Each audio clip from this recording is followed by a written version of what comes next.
resemble your portrait. What?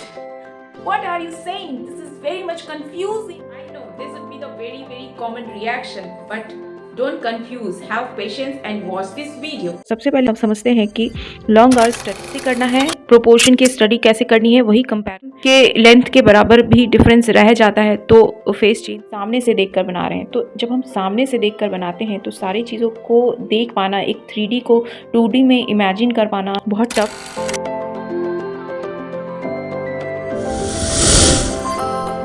Hey, hello friends, welcome back to my YouTube channel. तो how are you all?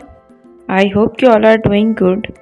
तो चलिए आज का lesson start करते हैं। तो आज मैं पोर्ट्रेट की लॉन्ग आवर स्टडी करने वाली हूँ, ठीक है। अभी तक की जितनी भी मैंने वीडियो डाली थी लेटेस्ट, अभी 3-4 महीने के अंदर मैंने वो सारी रैपिड स्केचिंग के ऊपर डाली थी, बट आज मैं बताऊँगी आप लोगों को कि किस तरीके से लॉन्ग आवर स्टडी करनी है। तो सबसे पहले हम समझते हैं कि लॉन्ग आवर स्टडी होती क्या है। Long hour study means study on art fundamentals, art principles, ठीक है। तो रैपिड स्केचिंग जब हम करते थे तो उसमें मोस्टली इम्प्रेशन पे हमारा फोकस होता था कि किस तरीके से उस पर्टिकुलर ऑब्जेक्ट के या फिर जो भी सब्जेक्ट हम बना रहे हैं उसके इम्प्रेशन को कैच करना होता था एक पर्टिकुलर टाइम ड्यूरेशन में। तो इम्प्रेशन को कैच करने के लिए हमें बेसिकली लाइन की क्वालिटी और प्रोपोर्शन के ऊपर हमारा फोकस होता था। लेकिन जब भी हमें लॉन्ग आवर स्टडी करनी होती है तो हमें सारी एस्पेक्ट्स को ध्यान में रखते हुए, सारी चीज़ों को देखते हुए स्टेप बाय स्टेप हमें स्टडी करनी होती है। जैसे कि सबसे पहले किसी भी ऑब्जेक्ट को ड्रॉ करने के लिए हमें उसकी मार्किंग कर लेनी होती है कि किस तरीके से हमें प्रोपोर्शन को जज करना है और उसके लाइंस के थ्रू, स्ट्रेट लाइंस के थ्रू सारी चीज़ों की मार्किंग करनी है और लंबे स्ट्रेट लाइन में पहले सिंप्लीफाई कर लेना है अपने सब्जेक्ट को, ठीक है। सिंप्लीफाई कैसे करना है, प्रोपोर्शन की स्टडी कैसे करनी है, वही कंपैरेटिव मेजरमेंट्स लगाने हैं। इसके बारे में मैंने बहुत सारी वीडियो में डिस्कस किया है कि प्रोपोर्शन की स्टडी किस तरीके से करनी है। जैसे यहाँ पे फेस के लिए लुमिस हेड को ध्यान में रखते हुए मैंने प्रोपोर्शन मेजरमेंट्स किया है और कंपैरेटिव मेजरमेंट्स भी लगाए हैं, ठीक है। इस स्टेज तक, फर्स्ट स्टेज तक हमें लगेगा कि हाँ ये प्रोपोर्शन यहाँ पे सही आ रहा है। फिर उसके बाद उसको हमें धीरे धीरे छोटे स्ट्रेट लाइन में ही उसको कन्वर्ट करना है। और फिर उसके बाद जब हमारी ड्राइंग कंप्लीट हो जाएगी, जब हमें लगेगा कि हाँ हमारा स्ट्रक्चर, उस पर्टिकुलर ऑब्जेक्ट का एक बेसिक स्ट्रक्चर रेडी हो गया है, तो फिर उसके बाद हम उसमें लाइट एंड शैडोज़ को ध्यान में रखते हुए हम अपने ऑब्जेक्ट की वैल्यू स्टडी करते हैं। फिर उसके बाद जब वैल्यू स्टडी हो जाती है, उसके बाद जब ये सारी चीज़ें सही हो जाती है तो उस पर्टिकुलर ऑब्जेक्ट का एक फॉर्म होता है, वो कैप्चर होने लगता है ना, एक 3D फॉर्म कैप्चर होने लगता है, ठीक है। तो इन सारे आर्ट फंडामेंटल्स को ध्यान में रखते हुए जब हम जो स्टडी हमने पहले करी होती है उन सारी चीज़ों को, अपनी स्टडी को, आर्ट के फंडामेंटल्स को, आर्ट के प्रिंसिपल्स को जब हम अपने पोर्ट्रेट के ऊपर अप्लाई करते हैं तो फिर उसके बाद हम उस चीज़ को लॉन्ग आवर स्टडी कह सकते हैं। तो ये आर्ट के फंडामेंटल, आर्ट के प्रिंसिपल जो हैं, ये हम पोर्ट्रेट के ऊपर स्टडी कहने का मतलब कि पोर्ट्रेट के ऊपर सीख नहीं रहे हैं। इन सारी चीज़ों की नॉलेज आपको पहले से होनी चाहिए। लाइक किस तरीके से किसी भी ऑब्जेक्ट को हम फ्री हैंड देख कर ड्रॉ कर सकते हैं, उसमें लाइंस की क्या इम्पोर्टेंस है और वैल्यूज़ क्या होती हैं, फॉर्म्स किस तरीके से हम कैप्चर कर सकते हैं, किसी भी ऑब्जेक्ट को ड्रॉ किस तरीके से करना है, उसको सिंप्लीफाई किस तरीके से करना है, इन सारे चीज़ों की नॉलेज आपको पहले से होनी चाहिए। जो स्टडी, जो नॉलेज गेन हम सिंपल सब्जेक्ट के ऊपर करते हैं, लाइक स्टिल लाइफ हो गए, किसी ऑब्जेक्ट के ऊपर हो गए, जैसे लाइट जब किसी ऑब्जेक्ट के ऊपर फॉल होता है तो वो किस तरीके से फॉल होता है, किस तरीके से उसमें कहाँ पे अंदर गहरा है, कहाँ पे बाहर उभरा हुआ है। तो लाइट जब फॉल होगी तो कहाँ पे शेडो बनेगा, कहाँ पे लाइट सबसे ज़्यादा होंगी, रिफ्लेक्टेड हाईलाइट क्या होती हैं, हाईलाइट्स क्या होती हैं, मिडिल टोन क्या होते हैं। मतलब ये सारी चीज़ों की स्टडी आपको पहले से सिंपल सब्जेक्ट के ऊपर कर लेनी है और इन्हीं स्टडीज़ को हमें अप्लाई करना होता है पोर्ट्रेट के ऊपर, ठीक है। तो जब हम अपने आर्ट फंडामेंटल्स की जो स्टडी हमने करी होती है, इसको जब हम पोर्ट्रेट के ऊपर या फिर किसी भी सब्जेक्ट के ऊपर लाइक ह्यूमन फिगर हो गए या फिर कोई भी लैंडस्केप्स हो गए, उनमें जब इन सारी चीज़ों को ध्यान में रखते हुए जब हम स्टडी करते हैं तो उसको हम कह सकते हैं लॉन्ग आर्ट स्टडी। तो आर्ट के फंडामेंटल्स के ऊपर मैंने बहुत सारी ट्यूटोरियल वीडियो डाल रखी है, तो आप मेरे प्लेलिस्ट में जाकर उन सारी वीडियोस को चेक कर सकते हैं, ठीक है। तो यहाँ पे आप देख सकते हैं, सबसे पहले मैंने लूमिस हेड को ड्रॉ किया था। लूमिस हेड के ऊपर भी मैंने बहुत सारे डिफरेंट एंगल के को लेकर मैंने डीप में एक्सप्लेन किया हुआ है, तो आप उस वीडियो को भी जाकर देख सकते हैं, ठीक है। तो इसी तरीके से लूमिस हेड को मैंने अप्लाई किया यहाँ पे, सिर्फ आइज़, नोज़, माउथ और ईयर, इन सारी चीज़ों की मार्किंग कर ली लूमिस हेड के थ्रू, ठीक है। फिर उसके बाद कंपैरेटिव मेजरमेंट्स लगा के मैंने उसको स्ट्रेट लाइन में सबसे पहले सिंप्लीफाई किया। यहाँ पे आप देख सकते हैं किस तरीके से मैं यहाँ पे जैसे आइज़ बनाना है तो मैंने आइज़ के लिए इस टाइप से एक बॉक्स बना दिया, और नोज़ बनाना है तो नोज़ को पहले मैंने ट्रायंगल शेप में बनाया। फिर उसके बाद धीरे धीरे उसको लाइट्स और शेडोज़ को देख के ध्यान में रखते हुए जिस एंगल चेक किया मैंने, जैसे नोज़ का क्या एंगल है ऊपर में और दोनों आइज़ के बीच में कितना डिफरेंस है। वैसे जनरली पोर्ट्रेट की स्टडी करते हैं, स्ट्रक्चर की स्टडी करते हैं, तो उसमें आपको पता चलेगा कि जो दोनों आइज़ के बीच में जो डिस्टेंस होता है वो ऑलमोस्ट एक आइज़ के बराबर होता है ना। और जो लूमिस हेड की अगर आप स्टडी करते हैं तो जो ईयर लाइन होती है वही आई लाइन होती है, और आई लाइन, हेयर लाइन और जो नोज़ लाइन और चिन लाइन जो होती है उन सारे बीच में सेम गैप होता है। तो इन सारी चीज़ों की स्टडी हमें पहले कर लेनी है, ठीक है, और वही सारी चीज़ें अप्लाई करनी है। तो आप देख सकते हैं यहाँ पे जिस तरीके से मैं कर रही हूँ, और जब मैं यहाँ पे कंपैरेटिव मेजरमेंट्स लगा रही हूँ, लेकिन ज़रूरी नहीं है कि जो भी हम मेजरमेंट्स करते हैं वो पेंसिल से करते हैं, ठीक है। ये डिपेंड करता है कि हमारी आई कितनी ज़्यादा ट्रेन है उस मेज़रमेंट्स को देखने के लिए, ठीक है। एक पेंसिल से मेज़र तो हमने कर लिया, लेकिन उस पर भी कभी कभी बहुत बार ऐसा होता है कि एक का डिफरेंस भी मैटर करता है, जो लाइक के लेंथ के बराबर भी डिफरेंस रह जाता है तो फेस चेंज हो जाता है। तो वो डिफरेंस को भी हमें चेक करते रहना है बार बार। ऐसा बिल्कुल हो सकता है कि अगर हम जो लाइन डाल रहे हैं उसमें थोड़ा बहुत बिल्कुल डॉट्स का फ़र्क आ जाए, तो ये चेक आपको बार बार करते रहना है। ऐसा नहीं है कि आपने पहले जो मार्किंग करी है वही उसी पे फिक्स रहना है, आपको रीचेक बार बार करते रहना है कि जो भी आप लाइन डाल रहे हो वो लाइन क्या सही है, क्या वो उसी जगह पे है। जैसे आई लाइन हमने डाली तो हमें लग रहा है कि नहीं, थोड़ा सा यहाँ पे चेंजेस होना चाहिए मेजरमेंट्स को ध्यान में रखते हुए, तो फिर उसको आपको चेंज भी करना है, ठीक है। यहाँ तक तो हमने स्ट्रक्चर रेडी कर लिया। और एक चीज़ और, आपको बीच बीच में ब्रेक लेके थोड़े डिस्टेंस से आपको देखना है। जैसे मेज़र तो करते वक्त, मार्किंग करते वक्त हमने अपने समझ से तो किया है, लेकिन बहुत बार हम ऐसा होता है कि हम डिफरेंस को देख नहीं पाते हैं।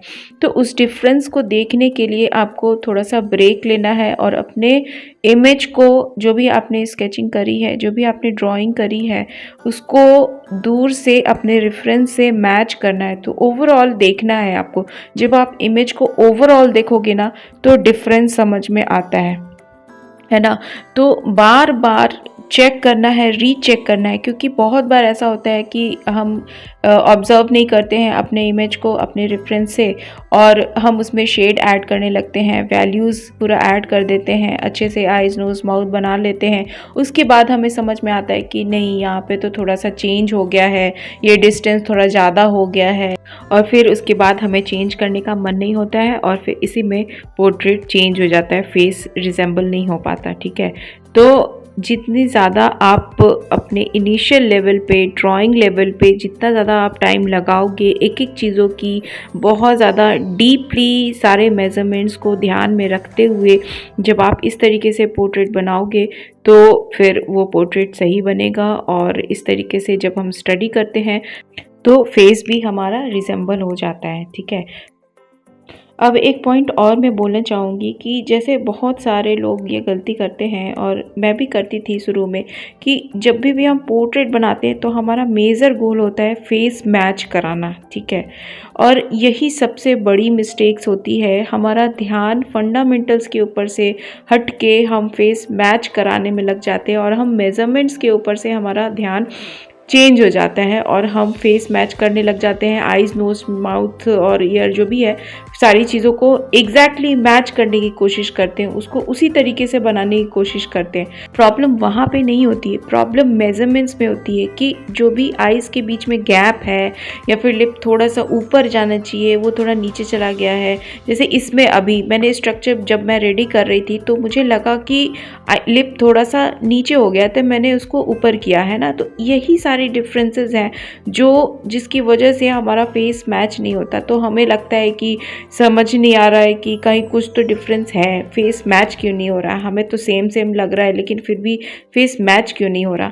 हमने तो सारी चीज़ें सही सही बना दी, आइज़ भी सेम टू सेम बना दिया, नोज़ भी सेम टू सेम बना दिया, सारी चीज़ सही बना दी, सेम टू सेम बना दी, लेकिन फिर भी फेस मैच क्यों नहीं हो रहा है। तो हमें क्या करना है, हमें फेस मैच के ऊपर बिल्कुल भी ध्यान नहीं देना है, फेस मैच कराने की कोशिश नहीं करनी है। हमारा फोकस फंडामेंटल्स के ऊपर, प्रोपोर्शंस के ऊपर, अपने मेजर्स के ऊपर होनी चाहिए, वैल्यूज़ के ऊपर होनी चाहिए। क्या हमने वैल्यू कहाँ पे डार्क है, कहाँ पे लाइट है, इन सारी चीज़ों के ऊपर होनी चाहिए।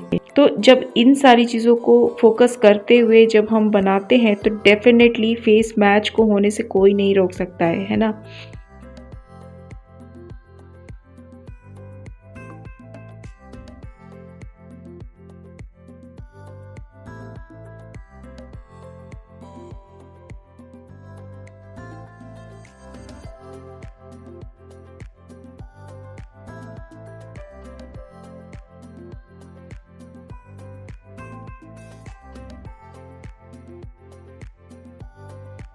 अब स्ट्रक्चर रेडी हो जाने के बाद मैं यहाँ पे टू वैल्यू की स्टडी कर रही हूँ।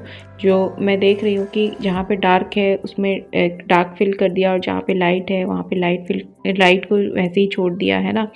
तो ये मेरा आज का इंट्रोडक्शन वीडियो था। इसमें मैंने बताया कि किस किस चीज़ों को किस तरीके से मेज़र करना है और किस तरीके से वैल्यू के ऊपर फोकस करते हैं, मतलब क्या प्रोसेस बताया मैंने कि प्रोसेस किस तरीके से क्या होना चाहिए, ठीक है। नेक्स्ट की वीडियो में मैं और भी ज़्यादा डिटेल में अच्छे से बताऊंगी कि किस तरीके से मेज़र करना है, टर्मिनेटर लाइन क्या होती है, लाइट और शेडो को किस तरीके से हम डिफ्रेंशिएट कर सकते हैं पोर्ट्रेट में, ठीक है। इन सारी चीज़ों के ऊपर बात करूँगी मैं, ठीक है, क्योंकि एक ही वीडियो में सारी चीज़ें एक्सप्लेन करना इट्स नॉट पॉसिबल, है ना। तो आप देख सकते हैं यहाँ पे किस तरीके से मैं धीरे धीरे वैल्यू को फिल कर रही हूँ।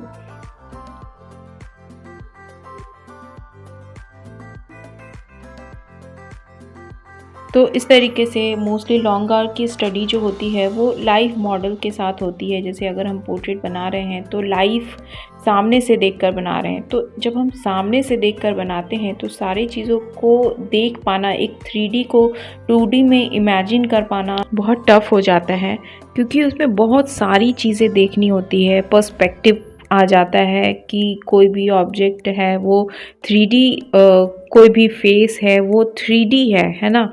तो उसके डायमेंशन को किस तरीके से मेज़र करें कि वो एक इल्यूज़न क्रिएट हो 2D सरफेस पे 3D ऑब्जेक्ट का या 3D फॉर्म का, है ना। तो इसीलिए जब हम लाइव प्रैक्टिस करते हैं, लाइव की लॉन्ग आवर्स स्टडी करते हैं, तो हमें अपने वर्क में बहुत ज़्यादा इम्प्रूवमेंट देखने को मिलती है ना। एक और चीज़ मैं बोलना चाहूँगी, जैसे कि अपनी मिस्टेक्स को देखने के लिए, जैसे जो मेज़रमेंट्स हमने करी है वो बहुत बार ऐसा होता है कि हमें समझ नहीं आ रहा होता है कि क्या डिफरेंस है। कुछ डिफरेंस तो है, कुछ तो है, लेकिन समझ नहीं आ रहा होता है कि कहाँ डिफरेंस हो रहा है। तो उस चीज़ को समझने के लिए हमें अपनी आई को ट्रेन करना बहुत ज़्यादा इम्पॉर्टेंट है, ठीक है। तो आई को ट्रेन करने के लिए कुछ एक्सरसाइजें होती हैं, उसको आप कर सकते हो। जैसे कोई लाइन ड्रॉ करो और उसके मिडिल पॉइंट को आपको निकालना है विदाउट मेज़रमेंट, ठीक है। कोई मेज़र नहीं करनी है, आपको खुद देखना है और समझना है कि इसका मिडिल पॉइंट कहाँ पे होगा और उसको आपको ढूंढना है। और जब आपने वो ढूंढ लिया फिर उसके बाद आपको चेक करना है कि क्या जो आपने ड्रॉ किया था, क्या जो आपने मिडिल पॉइंट निकाला है, क्या वो सही है। इस तरीके से लाइन के साथ आप कर सकते हो, छोटी लाइनें, बड़ी लाइनें, है ना। और फिर उसके बाद उसमें बॉक्स बनाकर, जैसे डिफरेंट डिफरेंट शेप्स बनाकर, सर्कल बनाकर, स्क्वायर बनाकर, रेक्टेंगल बनाकर, इस तरीके से आप उसमें भी आप सेंटरिंग एक्सरसाइज को चेक कर सकते हो। तो ये सारी चीज़ों की डीप स्टडी किस तरीके से करनी है वो मैं नेक्स्ट वीडियो में ज़रूर बताऊंगी, तो आप मेरे साथ बने रहना, ठीक है। और फ्रेंड्स, अगर आपको मेरा वीडियो अच्छा लगा हो तो आप मेरे इस वीडियो को लाइक कर सकते हैं, मेरे चैनल को सब्सक्राइब कर सकते हैं मेरे साथ जुड़ने के लिए।